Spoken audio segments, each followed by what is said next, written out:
everyone, and happy Thursday, or whenever you're watching this, and welcome to another episode of Let's Talk Social Work with none other than myself, Danny of Natural LID, and my wonderful co-host, Miss Regina. Hey, Miss Regina. Hello, everyone. Hi, Danny. Hey. Well, tonight we have a special topic. One we sort of cursory uh, previewed before, but it's definitely one that deserves mentioning again. And we're going to be talking about food assistance, or also known as food stamps in some states, and what is it, supplemental nutrition assistance programs. It just depends on where you are, right? And we're going to be talking about with the recent changes that have been made, or potential changes that they're suggesting to be made to cut down on food stamp fraud. And we're going to have a conversation about how long people should receive food stamps. It's just based on opinion, right? You can join in the conversation. Why the elderly do not receive as much in benefits, right? Just based on our experience, and especially persons who may have special diets. There's a number of things that go into that, but today we're going to have a conversation as social workers. And just to give some background, how long you've been a social worker, Miss Regina? I've been a social worker for 20 years, over 20 years. All right. So over 20 years, I have been a social worker for 25 plus years. So we're coming with some experience, frontline experience working with individuals and families who receive food assistance benefits, and have maybe done some case working, issuing benefits. Have you actually issued benefits too, Miss Regina? No, I haven't, but I've always worked with people who have received food stamps. Okay, gotcha. And so that being said, I have trying to get our music playing here. I have worked where I'm actually issued benefits to families. So I have a little bit of idea of what, you know, ranges are as far as the amounts that people get depending on their circumstances, and it can be significant. Yeah. Um, and it could vary just based on whatever it is that's going on, right? So we're going to give you some feedback based on our experience, and hopefully the other social workers will chime in. We are expecting a guest. We're hoping that she is able to show, but if she's not, no worries. Blessing her world today, Miss Crystal, wherever you are, if you're watching this on the replay.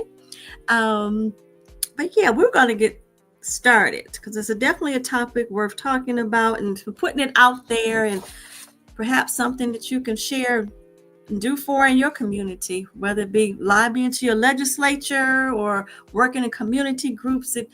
Hopefully it give you some insight on the behind the scenes, so to speak, of what we see and what of our experience, and based on what's going on today. Sound good? Sounds good to me.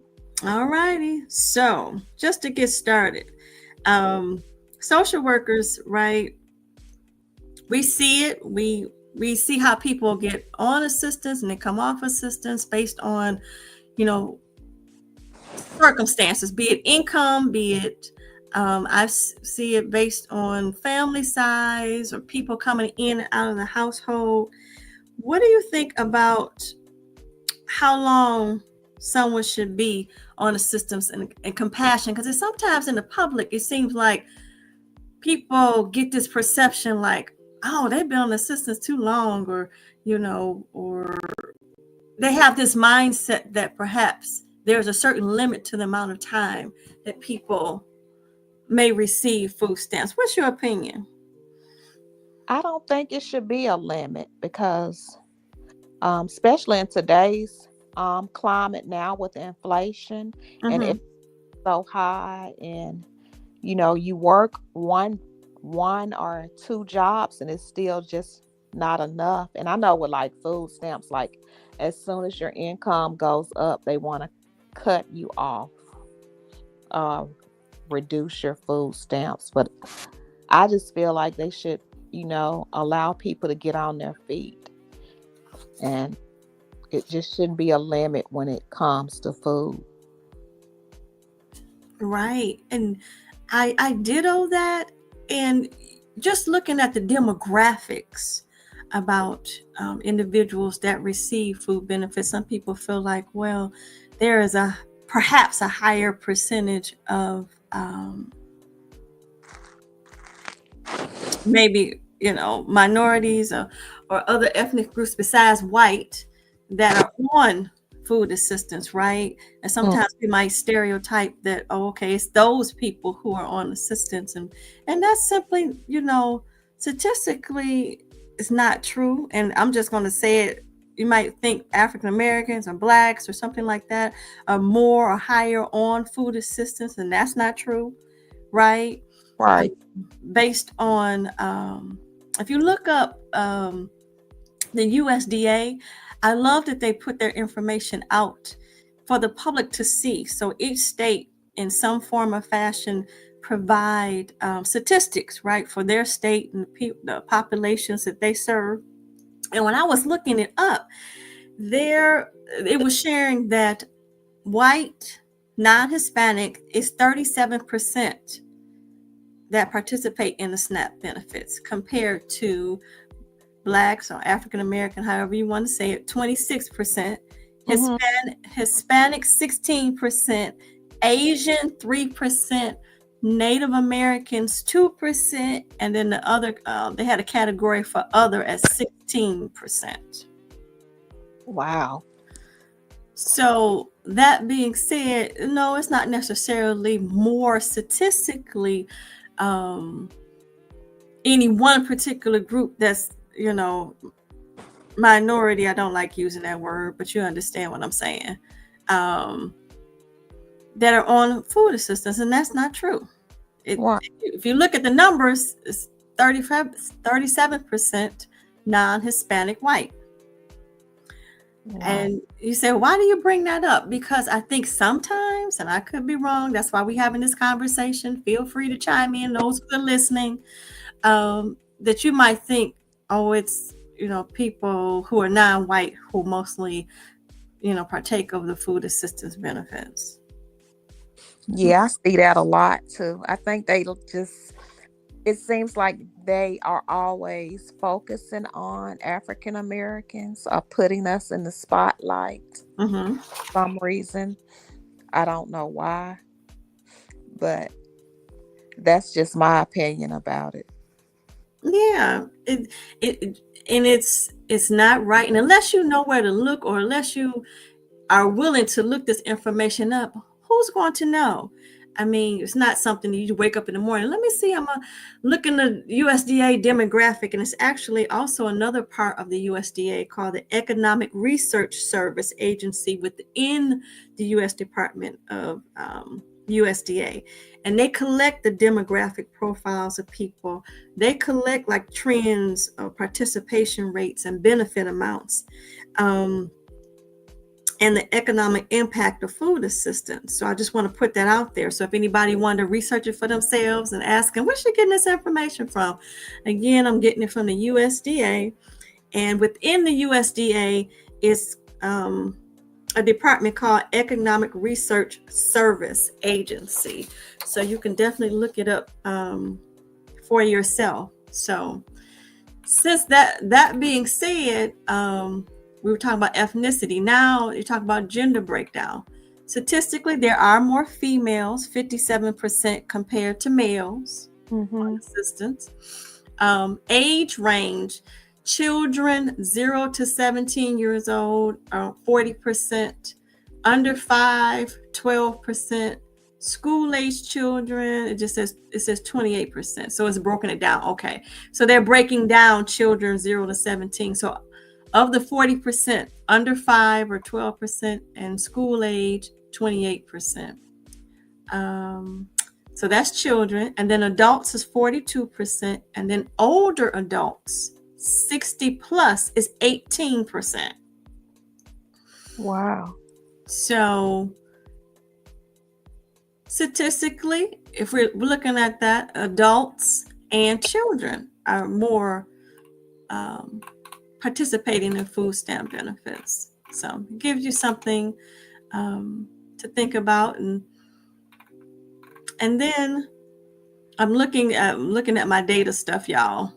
So based on that, I want to touch on the big misconceptions, right? We're also talking about fraud, right? That was one of the big hot topics early. Correct me if I'm wrong, right? That was a big hot topic of trying to stop fraud. I think I saw a clip of who was saying that, Regina? Um, the federal, talking about the administration was trying to reduce the fraud. Yes, and somebody, I can't think of his name, but that was one of the first agenda items, or something that they mentioned. They was on a talk show or something. Maybe you've seen it, maybe you're not. And they were talking about one of the first things they wanted to do was to cut down on fraud. Yeah. And I can't think of who said it. Do you recall who said it? I'm like, you said it was a talk show? It might have been a talk. It might have been somebody on a talk show, but somebody in the administration now was mentioning that was one of the first agenda things that they wanted to look at. And pardon me for not knowing exactly who said it. I see the face but can't call the name. Mm-hmm. And they was on a talk show and they were referring to want to tap into fraud, right? Yeah. And I thought that was interesting in the fact that looking at it, the data, again, going back to the data that I found, they were mentioning that fraud, so to speak, is more prevalent in what they call retail fraud trafficking, Right. okay, compared to recipient fraud. So if that is the case, and that being said, so who are we targeting? The retail? Are you talking about the retail fraud, or more so, are you targeting the people that you think are frauding? I think they're targeting the people. I think so. Mm-hmm. And it's interesting that I believe so too. And I was looking at an article that was just sent out to our office, me being in Michigan, right? Mm-hmm. There was an article that our attorney general had sent out, and she was okay. Our attorney general's name is Dana Nessel, and she sent out a press release, right? And this gentleman was charged with, most recently, just to give you some background context, we had a lot of people in our community whose benefits were stolen. And people were using the benefits out of state. And unfortunately, our recipients were, part of that unfortunate incidents. Well, for a long time, they were replacing those benefits, right? For people whose benefits were verified being stolen out of state. But as of February this year, they stopped. So if your benefits are stolen right now, it's no recourse. It's like, oh my gosh, you got to refer to a food bank or something like that. But just let me show you how deep this was. There was, in January 2023, data from 8,000 card holders, mostly residing outside the state of Michigan and primarily in the state of California. The operation allegedly produced EBT cards here in Michigan with this data, then used the cards for fraudulent purchases of energy drinks from Metro Detroit Sam Club stores. Wow. It alleged that this person, I'm not going to name no names, purchased the energy drinks below market value with the intent to resell them. Wow. Energy drinks, y'all. Okay. Organized retail crime remains a growing threat to our communities and local businesses. This is our Attorney General talking here. And, just to give it, I was like, what? There is a such thing? Okay. And the person who they name in this article of this neighborhood is an affluent neighborhood, which is kind of interesting. And I say that because sometimes people might think, oh, it's the people who might not have a certain income or have a lower income that's doing this. No, this gentleman is of what we would know. If you were in this area, you would know that this particular community is known to be an affluent neighborhood. Just put it like that. Wow. Right. And I was like, okay, Misusing funds. misusing funds. So going back to what I was saying about fraud, is fraud really, prevalent where you think it is with the people or more so with retail fraud? Right. So if you crack down, they were talking about, again, with the CDC, OIG investigations resulted in 1,181 cases, 2,192 convictions, and $514.7 million recovered. I'll say that again, $514.7 million recovered in retail fraud. Wow. That really makes you think. Yes. And so that data was from 2024. The most recent data that I was able to extract. However, it was talking about OIG mentioned that of the study of 10 states, this is a study, found only about 0.2 of recipients engaged in clear what they call anomalies using deceased Social Security numbers or duplicate benefits. But this data is from that study from 2011. So fast forward to today. If that information remains the same or is on the same trend, you can see where the fraud might be more prevalent, right? Right.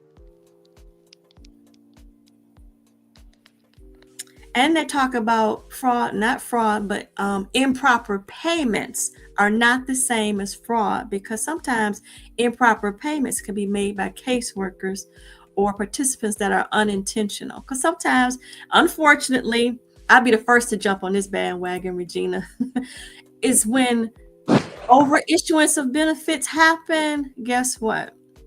The customer still got to pay them back. Oh my gosh, I would be so mad. Exactly. And so that is one of my, so even if the department made a mistake, and there is some parameters around that, so don't quote me, people, but you still have to pay it back, what they call recoupment here. Yeah. So So they make us huh? they make the recipient pay for the mistake Yeah, that worker did. absolutely. I don't think that's fair at all. Me neither. Especially when people are already struggling, Right. needing their food assistance. And so I don't know what changes have been made recently. I don't work in the recruitment department. So if you work in the recruitment department, if you know somebody and I need to be corrected, correct me. I don't have a problem with that. But what the last thing I remember is they were recouping that, and maybe they might have put a moratorium on it during the pandemic. But that being said, if in fact that they are recouping, then it has always, put it like this, it had always seemed crazy to me that the department would recoup back when it was our mistake. And I say our, the department, this And mistake. people are buying food with it. It's not like they're buying furniture or I mean it's something that they need. Right. So Exactly. Um, I I never have gotten that as long as I've been working for this department. I'm like, why do they have to pay back for our mistakes? You have to right. chalk it up. As to me, I don't know how you would do it, but I'm like, that's crazy. And what they normally do is like when you get your benefits, they'll just take a chunk of it out. Right. Okay. They don't give you the full amount. Right. Um, Right. And in some instances, if you're not on assistance, I don't know if this makes a difference. Maybe I've tried to find somebody in recruitment to come on, but if it makes a difference whether or not that you were found at fault. But if you're not receiving assistance, there is a way that they're expecting you to pay it back. Okay. So be it cash or otherwise. I'm like, that's interesting. That is. Mm, mm, mm. I always say with this, and working with the department or being a customer of the department, you really need to know the rules of the game. Yeah. And I say that the rules of the game so you can know whether or not you want to play. And I say that obviously tongue in cheek, being facetious, but it is. You really do have to know the rules. And sometimes I believe, our customers don't know the rules, and then you get in it and then stuff happen, and you're the person left like, oh my God. You know what I'm saying? Yeah. I'm wondering, do the um customers know how much they're supposed to get a month, or if they can force look and see like if they got something more? And so on the website that we have, there is a, if they still have it up, where you can enter your data and get a sort of quote unquote projection of whether or not you will be eligible.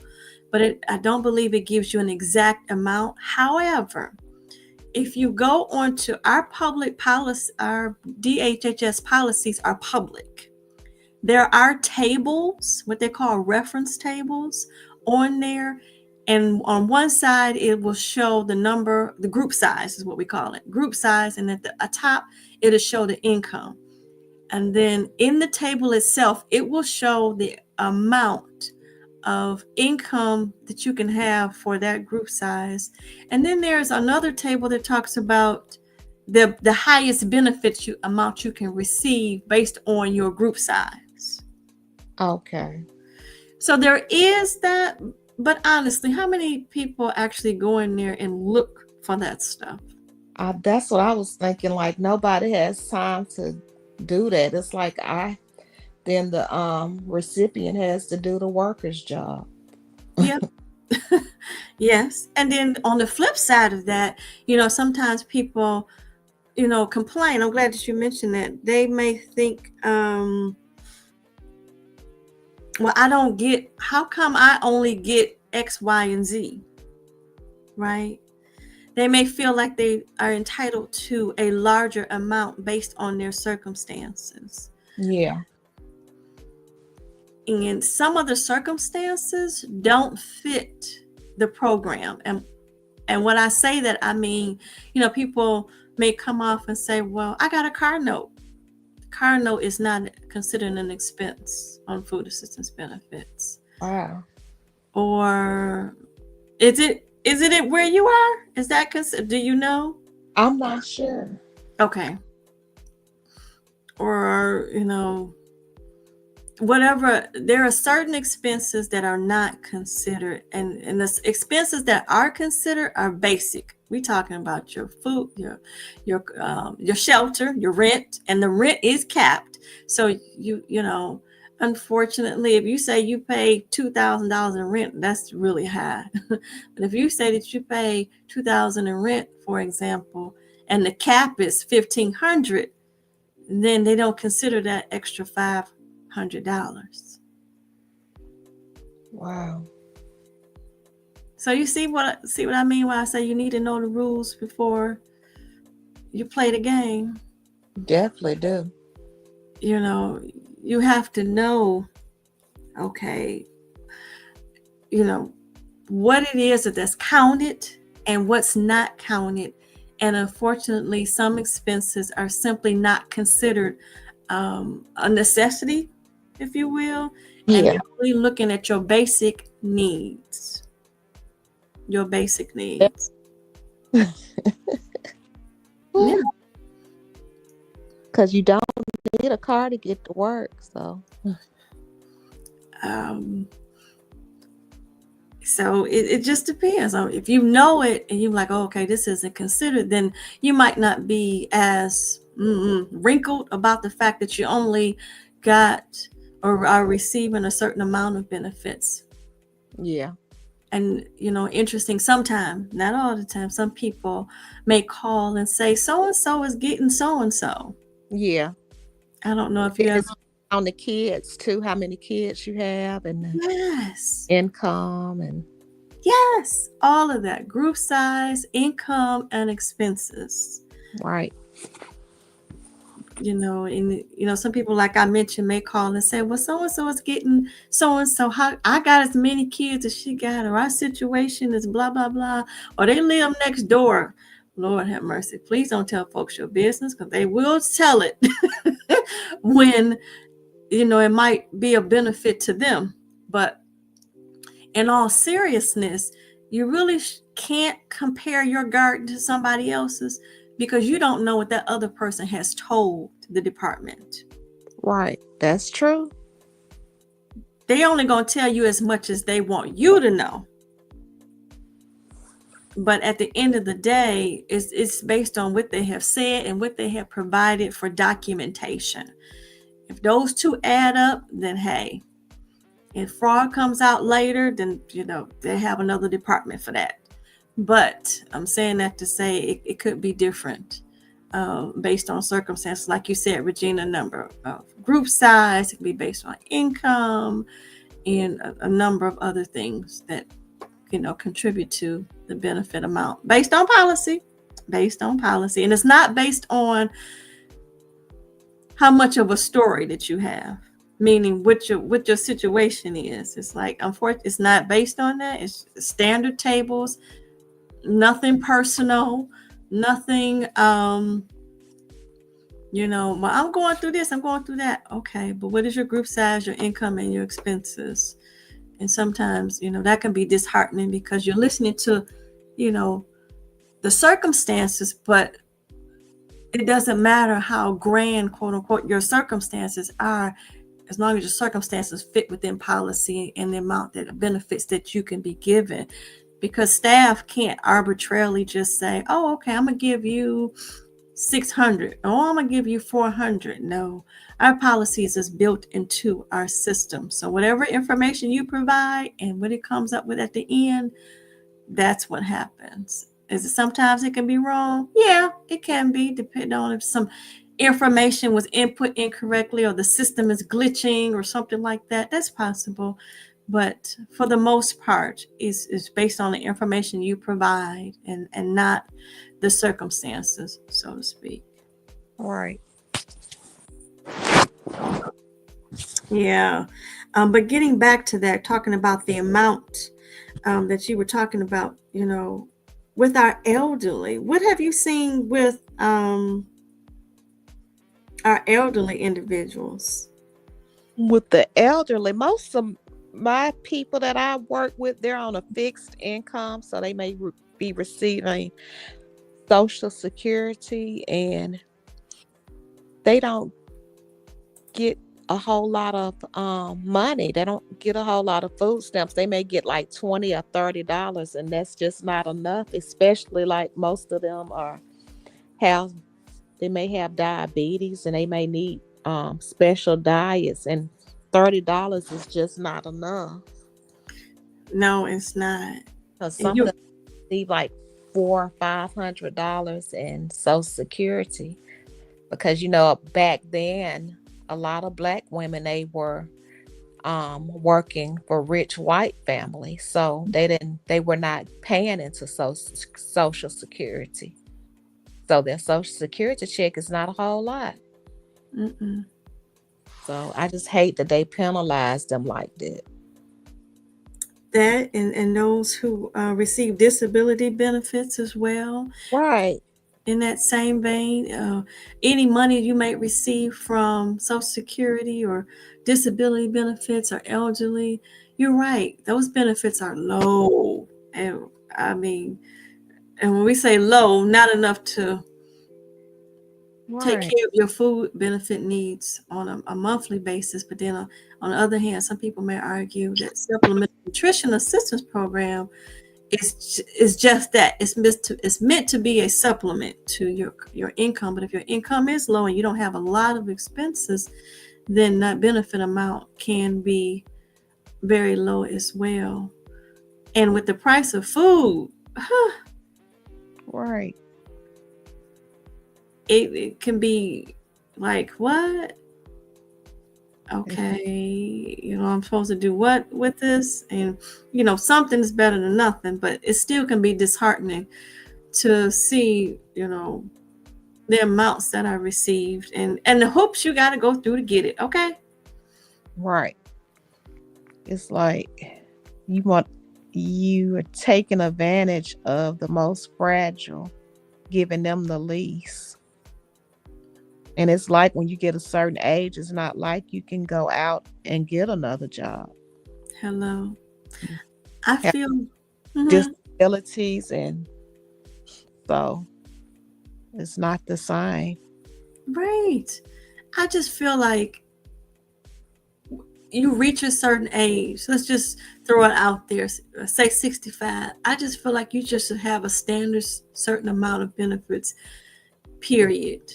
You know, if you're applying for assistance or what have you, of course, you would, with parameters, you like, okay, what about a person who has $1 million in retirement income? Okay, I get that. We ain't talking about that. We're talking about the average um, older adult who may come in and apply for benefits. I just feel like you should have a certain set of standard amount, and that you shouldn't have to go through hoops, or there should be a separate department to work with our older adults. And the reason why I say that, because sometimes we try to, I'm not going to say all of us, but sometimes, how can I put it? The customer service Hmm. for our older adults needs to be a little different than when you're working with young adults. What you think? Yeah, I do. And then, a lot of the elderly, like I said, they're fragile, they're limited, they can't go back to work. Some of the things they may not understand. They're on a special diet. Their food costs more. So I just think they need to be more sensitive toward them. Right. And that's the word. Thank you for that. Sensitive. I Hmm. just feel like you just have a special department to work specifically for older adults. So if anybody in your policy who listen to this video, here in Michigan or statewide or countrywide, you should work with our older adult populations a little differently and not lump them into the rest of the population when you're working with them. Because just like you mentioned, they're fragile. Sometimes they may forget, Yeah, that they receive stuff in the mail and not understand it. You need a person of patience to be able to work with those that population. They may have more health challenges going on, so they may be in and out of hospitals. They may be whatever the case, might don't have family to help advocate for them, help them fill out forms, you know, a number of things that I'm not really thinking of at the moment. So forgive me. But whatever the challenges may be, you need a special type of staff and population to work, and don't have the expectation that they have the capacity to run up and jump up and come into the office, like our younger population may be. And I'm not trying to stereotype in any way that older adults are not, spry, but you know what I'm saying.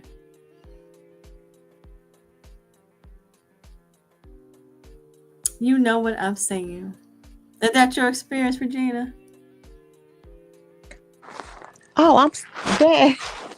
What was that? Could you repeat it again? So I was talking about, I felt like that we should have a special staff to working with older adults because they might not have the same experience trying to navigate through our systems. Like, they may forget, like I mentioned, they might not know Yeah. how to fill out forms, they may have, you know, handwriting concerns when they can't write.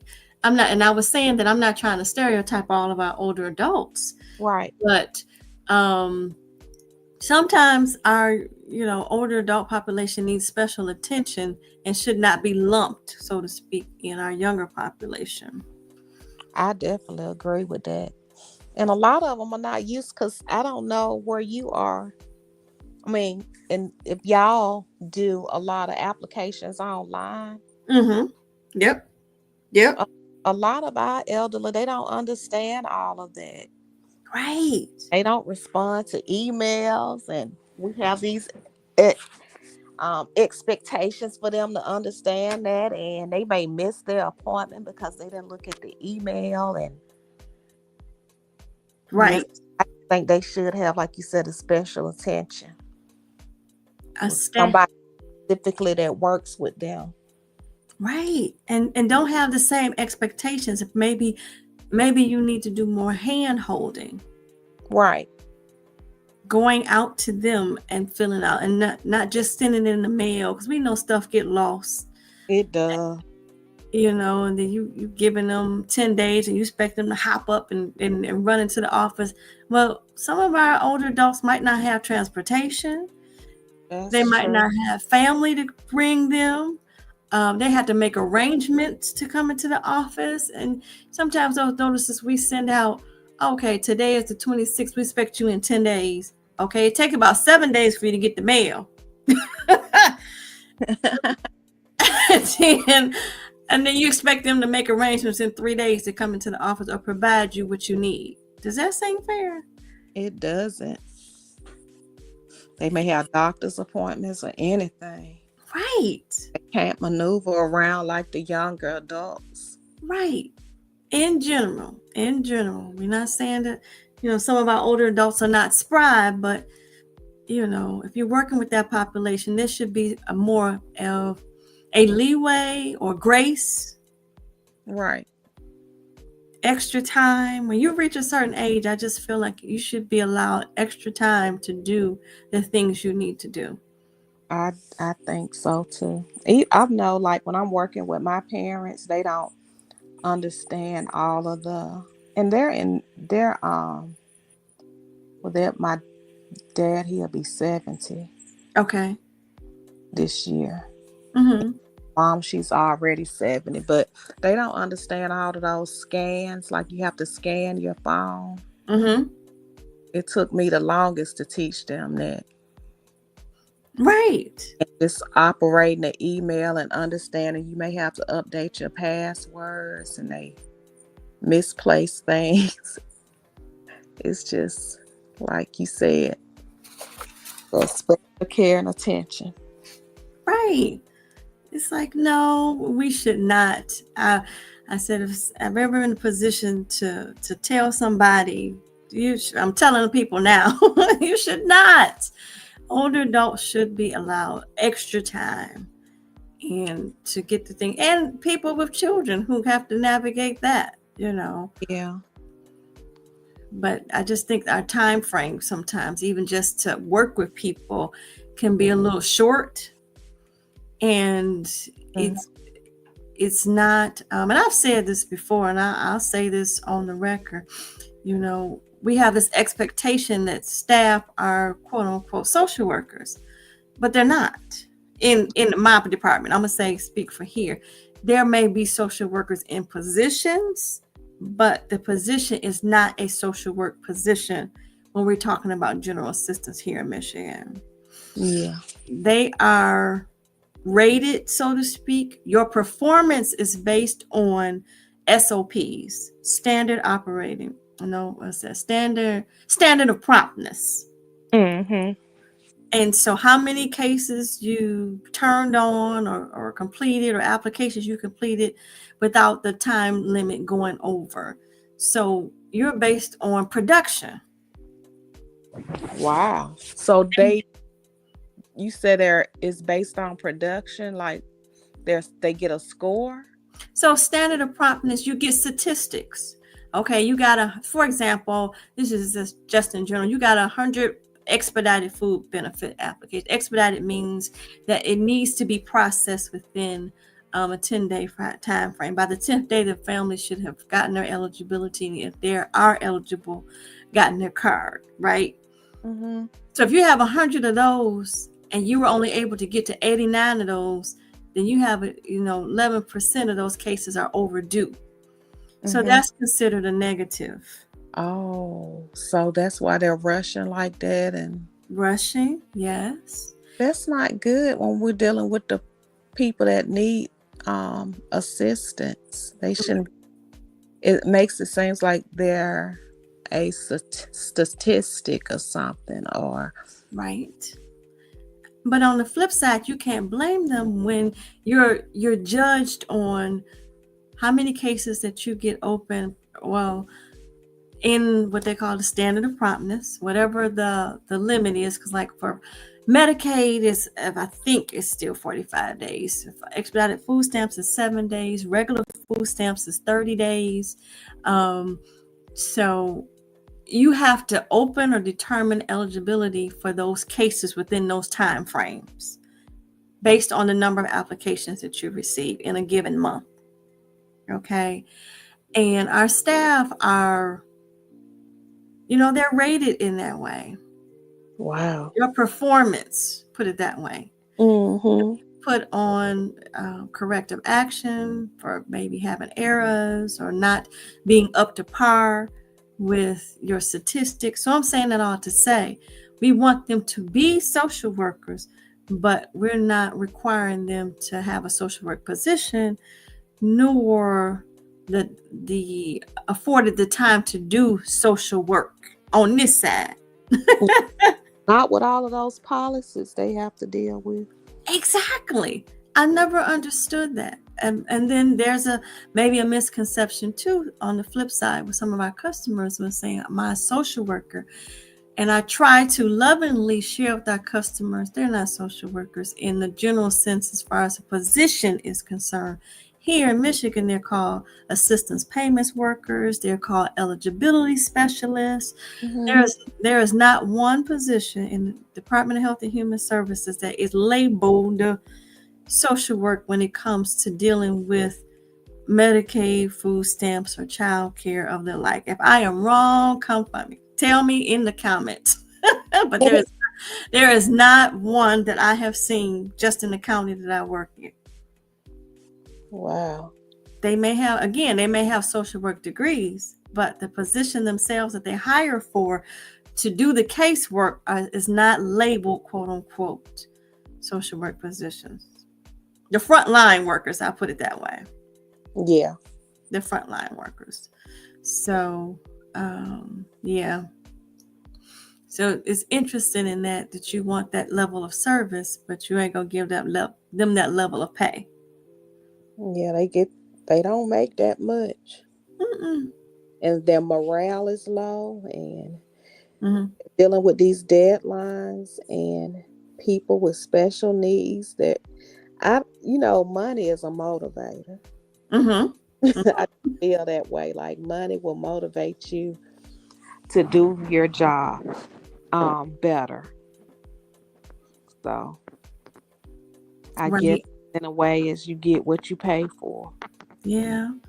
And then you can't have, well, now they're going to, we have here called something universal caseload, where you might have groups in an office or a collection of offices that share cases. So when people call, anybody in one of those particular offices can service you. So you're not necessarily quote unquote assigned Oh, to a caseworker.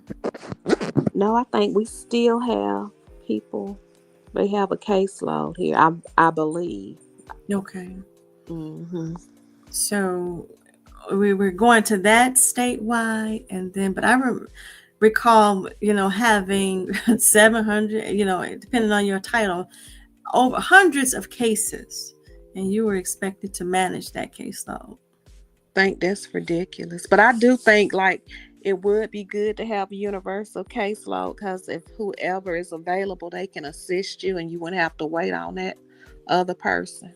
Yeah, that's true too, because stuff do happen to our staff, and I share that with customers as well. Our staff go out, and then somebody else have to try and pick up Yeah. pick up their caseload, or do what they call an alpha split. And shared amongst the staff. So yeah, but on the flip side of that universal caseload, let me tell you, so they Mhm. have this one general number that you call when you're a part of the universal caseload, right?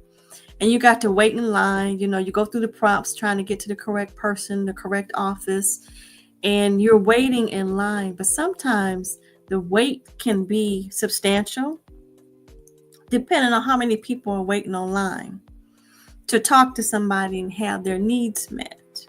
Mhm. And on the flip side of that, if you're not at 100% capacity with staff, then you're going to be waiting for a little while. Yeah. I've heard people waiting for a couple of hours just trying to talk to somebody. That's just like Social Security. Yeah, yeah.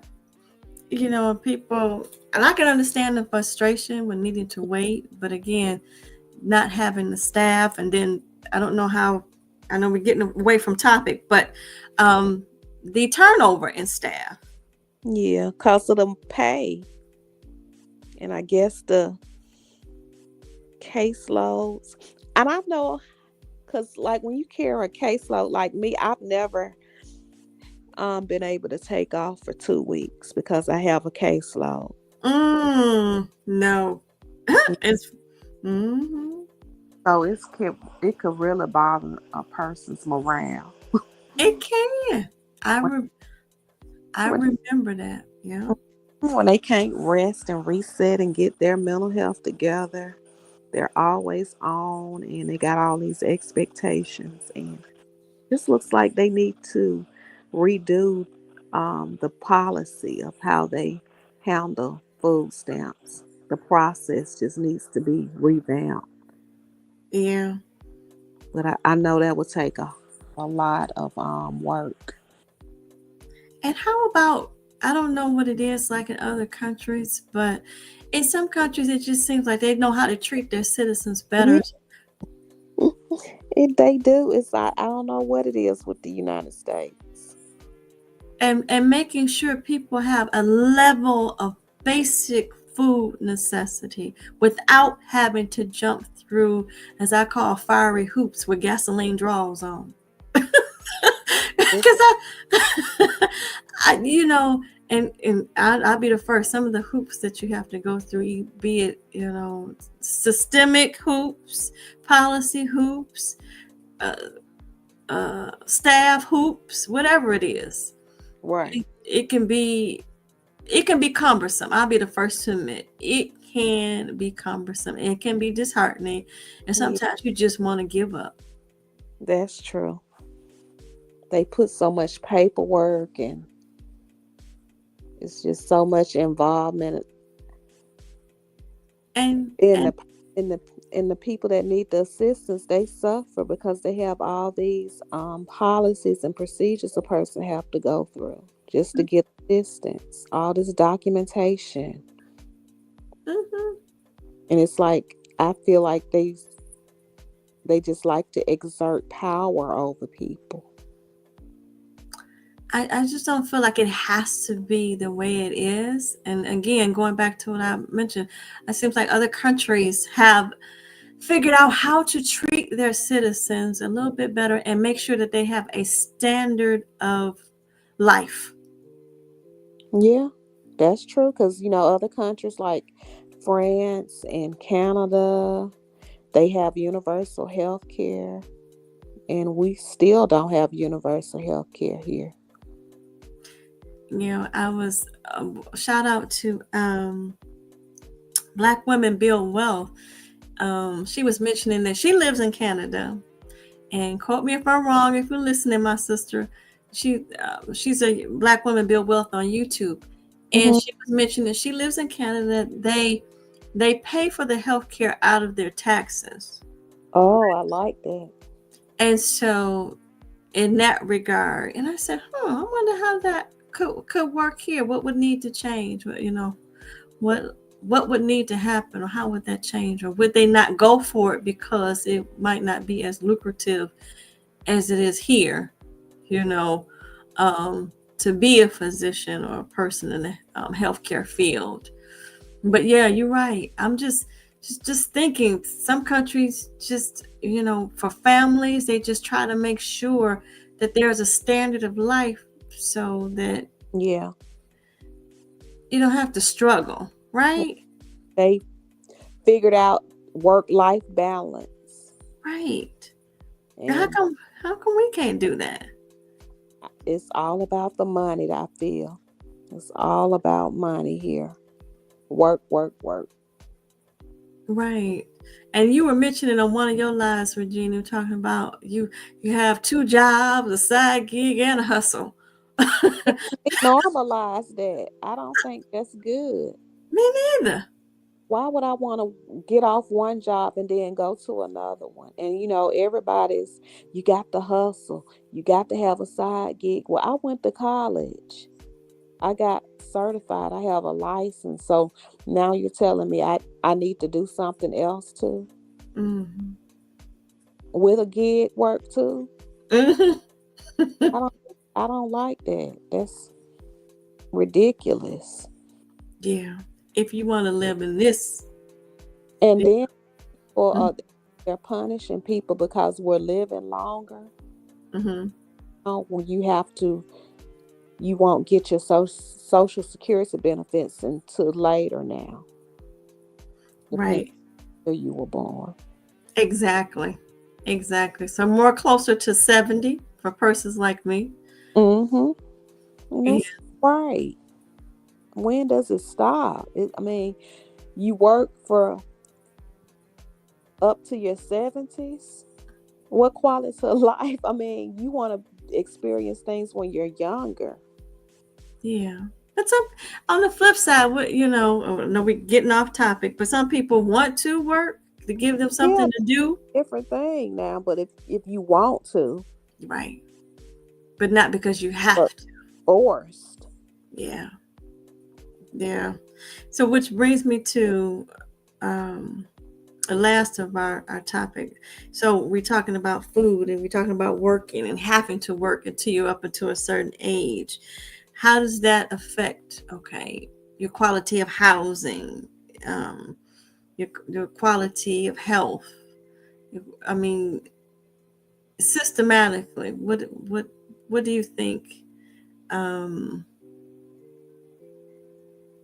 what does it say about what you can expect about the other areas of your life? So we're talking about food, and maybe some areas, some people might have food insecurity, right? Don't have enough food. So going back to that, if they don't have enough food, how does that affect everything else in their life? Well, we know if they're overworking and they don't have food to eat, that's not good. I mean, you can't even buy anything working so many hours. Right, That's going to make your health decline. That's going to cause mental decline. right. You Or, can't function without having nutrients. and the quality of food, that's a whole nother topic. Yeah, the quality. With the chemicals and stuff, I can get on my soapbox about that all day. Yeah. But the chemicals in foods, and I strongly believe, correct me if I'm wrong, if somebody thinks different, I strongly believe that the chemicals in these foods are altering our bodies and our minds to the point of, sometimes you don't even know that you're being affected by the foods that you're eating. You just think it's just, you might be moody or you might be going through something. But what if the chemicals in your food is causing you to act a certain way or be a certain way? Yeah. I believe it. They, Wherein, mm-hmm, they don't want to take the time to make sure our food is safe. They just want to do everything that's easy and affordable. They right, they don't want to take the extra steps to ensure that our food is safe. right. There is a person that I follow. I can't remember if she's on Instagram or what platform she's on, but she's called the Food Babe, just like it sounds, food and then BABE. And she's been like going after the most recent thing I've seen she's done is gone after the cereal companies and the things that they put in their cereal. And then based on what she was talking about at this rally or something, this audience she was talking about, she was hitting the bottom line of these cereal companies. Mm-hmm. You know, speaking to them about what they're putting in their foods. And she was comparing how just something as simple as going over to Canada and certain food, they might um, color their, you know, cereal, for example, with fruit juices Yeah. compared to dyes. Yeah, I've heard about that because the So dyes have more toxins in it. the dyes, yep, absolutely. And so it's like, oh wow, you know, it starts small, but I'm glad that somebody is doing it. Well, she has not just her, there's a bunch of individuals who are behind her in that fight. But that, and I'm, you know, cereals can expand to other things, and they are. I can say that some companies are starting to make those changes in some ways. Sometimes you go to the grocery store, you do see that, but it also is definitely more expensive. I don't understand that. Yeah,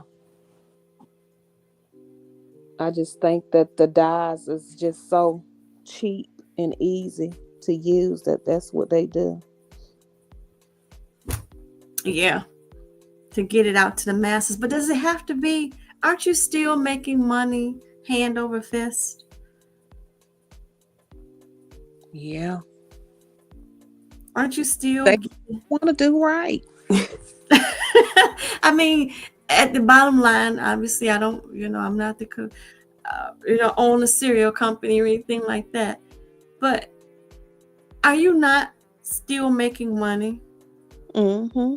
that you They have to use dyes and stuff like that? Could you make it more healthier and still make money?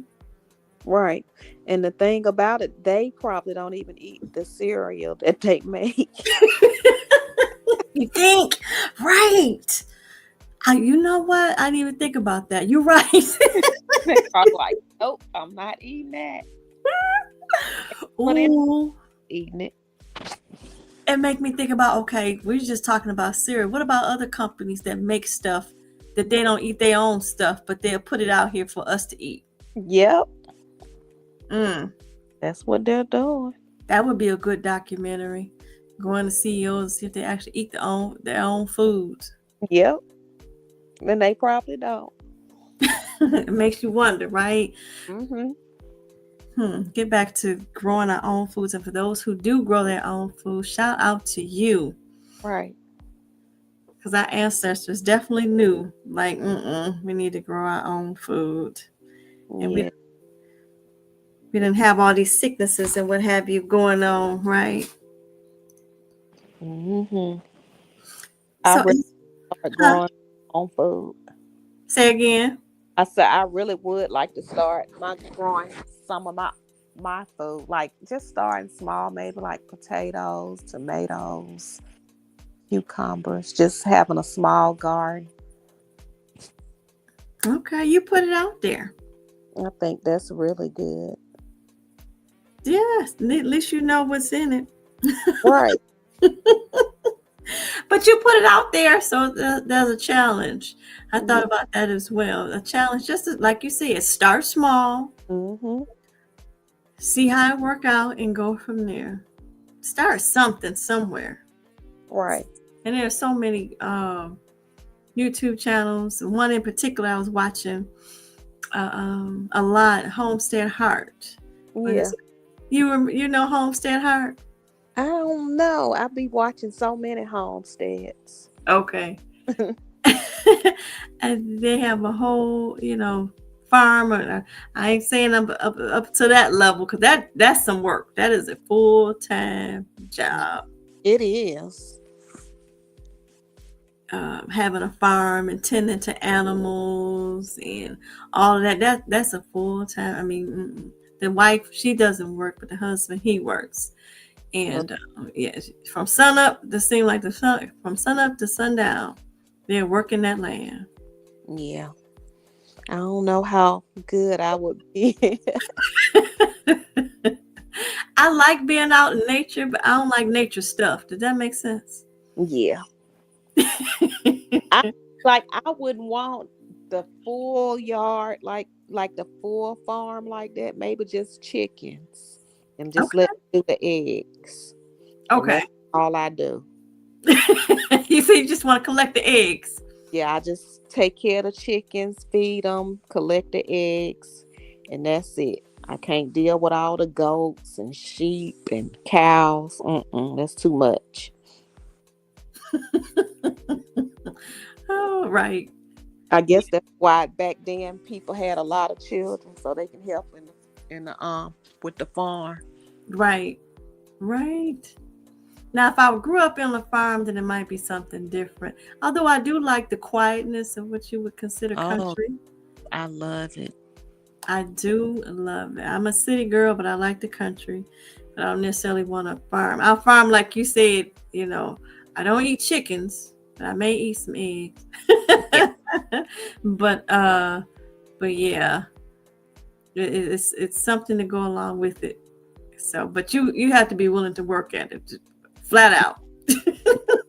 My mother-in-law, they live out in the country and they have cows and they have a small a small farm and Hmm. it's so quiet out there. It's like you don't hear any cars and no highway sounds. It's just a different type of peace out there. Mm. So is that a solution, Miss Regina? So I said, grow your own food. Don't have to worry about, if you can grow your own food, don't have to worry about receiving benefits. Right. I heard that you can buy seeds with food stamps. I didn't know that. I was looking at one of those homestead channels. Okay, They got was saying that you can buy seeds to, plant your vegetables with food stamps, and I did not know that. Okay, so that could be a solution. Thank you for bringing it up because that was what I was going to end with is what role you think social workers play in advocating for food justice and policy reform, but what could they do as far as helping those that we serve? Yeah. In what aspect? Just with In general, like we mentioned about giving them resources, that was a resource right there. Even suggesting perhaps that you can buy seeds with your food stamp benefits, sharing Yeah. that information with families. What do you think that we Yeah. could do more of, or try to make changes, or what you think? I think that they definitely need to increase the food stamps for the elderly. They can start with that. I know.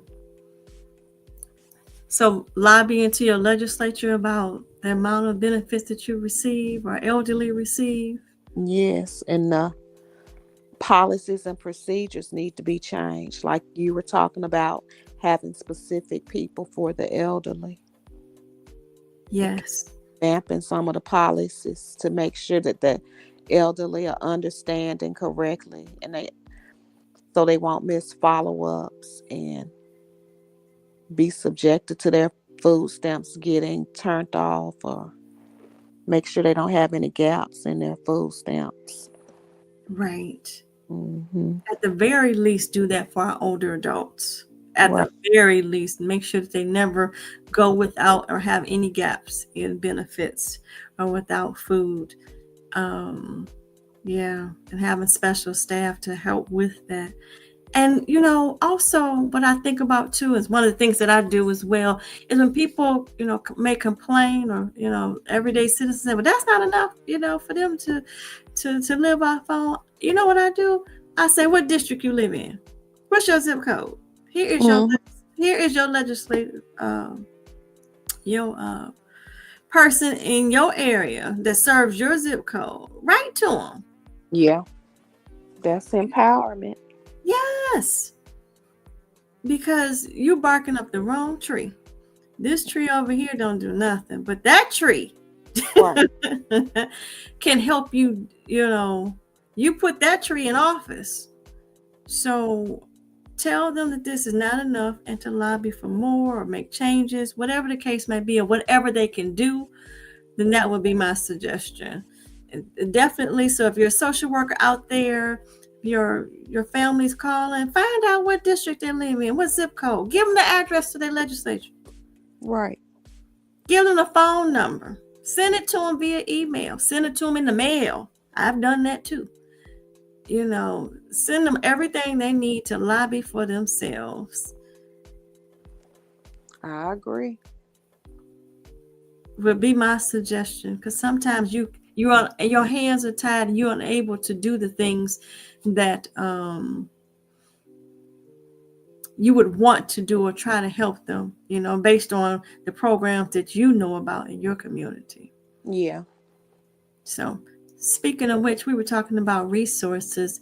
You mentioned, what was the resource that you mentioned that you may give, or you were talking about nationwide?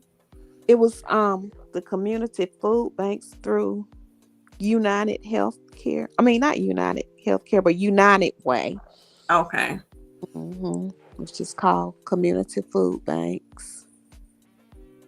So in Alabama, it's called Community Food Banks. Mm-hmm. Okay. And it's administered by United Way. Okay. Yes. We do have similar resources here in Michigan. You can look up food banks. Particularly in my area, we have Forgotten Harvest. And there was one other resource, because you talk to a caseworker, they may have additional resources for you to tap into. But there's one resource that I want to share that might be of benefit to those in the community or those who are helping individuals. I'm going to put this up on the screen. And so there is a program here called Prescribe Life, where it is right now. Is this form says 16 weeks, but it's actually 9 months now.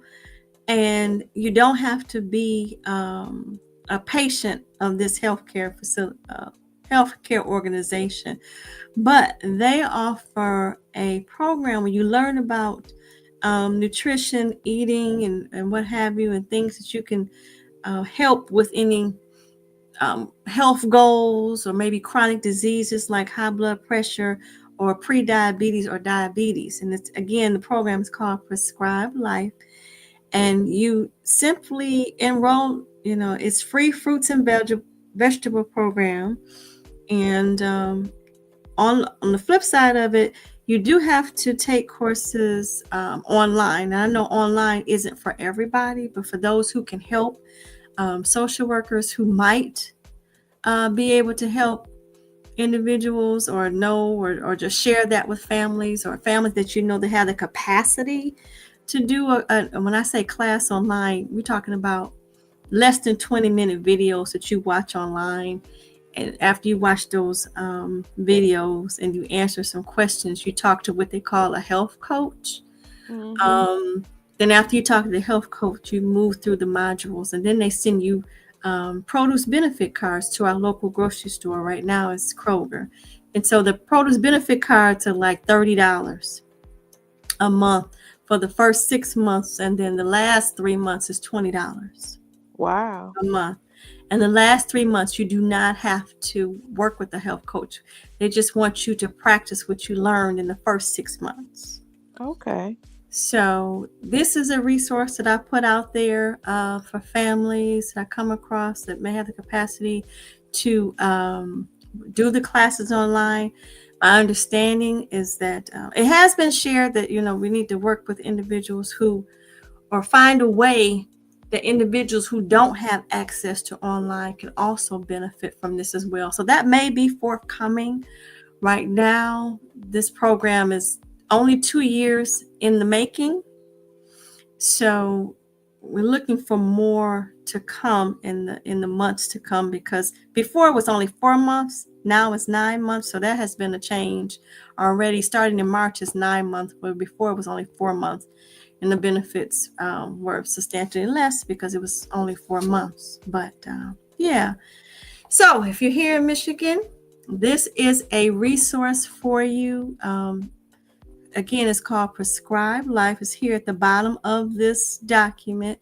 And also feel free to look at the classes they're talking about chronic disease prevention as well, which plays into your health, talking about food again, diabetes, and high blood pressure. So if this is a resource that could be a benefit, and they may have a similar resource in your state, not quite sure, maybe look online for a similar program in your area. So yeah, I just wanted to share that with folks in my area, and hopefully it can help somebody. I'm all about the sharing. We always say social work is, I always say social work is sharing wisdom.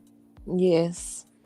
Uh, Sharing wisdom. So with that being said, is anything else you want to add to this or end with today, Miss Regina?